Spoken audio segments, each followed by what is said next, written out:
Salam. Deyirəm bu Azərbaycan xalqı nə bədbəxt günə gəlib çatıb. Durub gör bu ölkənin ziyalısı durub. Hələ bunun ziyalısı daha. Deyək ki, toylardan, yaslardan yığılan puldan dövlətə vergi ödənməlidir. Ay birincisi toylardan, yaslardan pul yığılır ki, cəmaat borçlu qalır, restorana çıxır. Bu bir. İkincisi, ay geri zəkalı. Söhbət Aydın xandan gedir. Aydın xan Əbulov kimdə onadı sözü. Ay geri zəkalı. Ay geri düşüncəli. Ay yaltaq, ay qorxaq. Sən bu qədər ağıllı adamsansa dur, cəsarətin, mənliyin, qeyrətin olsun. Denən ki, ay dövlətin büdcəsini yeyib talayanlar.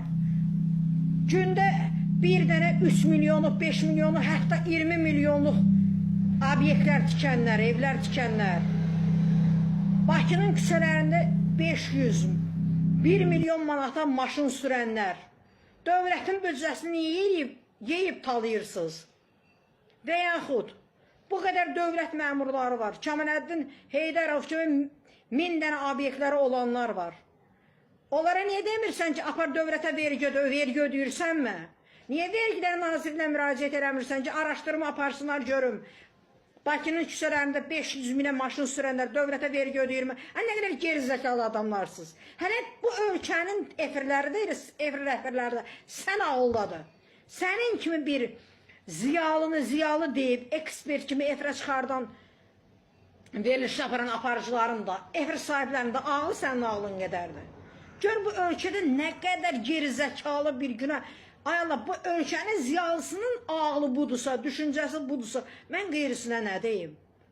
Sənin kimi ziyalının Allah üzün qara eləsin. Sənin kimi ziyalının Allah elə bəlasını versin. Durmuşsan yetim yesirdən nə işin var ki sənin?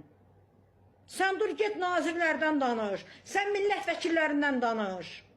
Bütün cəmaata qan uddururlar. Onlardan danış, sənin danışman sözün qutarıb. Cəsarətin olsun, dur efirdə denən ki, ay millət vəkilləri, icra başçılarla birləşmişsiniz, bütün cəmaata, rayon cəmaatına qan uddurursunuz. Cəmaat sözünə həsrət qalıb. Birləşik icra başçılarla rayon millət vəkilləri, millətin düşmənləri, cəmaatın otlaq sahələrini, dövlət cəmaata malqara otarmaq üçün otlaq sahələri ayırıb. Oranı əkin sahələri eləyiblər. Ad torpaq, kəndlinin dağıt, millət vəkillərinin icra başçılarının. Onlardan danış, cəmaat kənddə 5 dənə qoyun quzu saxlaya bilmir. Qeyrətiniz, mənliyiniz, vicdanınız olsun da. Bir dənə bircə vicdanla danışın da. Utan, öl, gir yerə. Sənin bu ailən sənə heç nə demədi, sən o danışığından sonra. Xəcalət çək, öl, gir yerə. Sənin kimi ziyalını elə günü bugün dəfn edeyim torpağa. Elə sənin simanda olanların hamısını.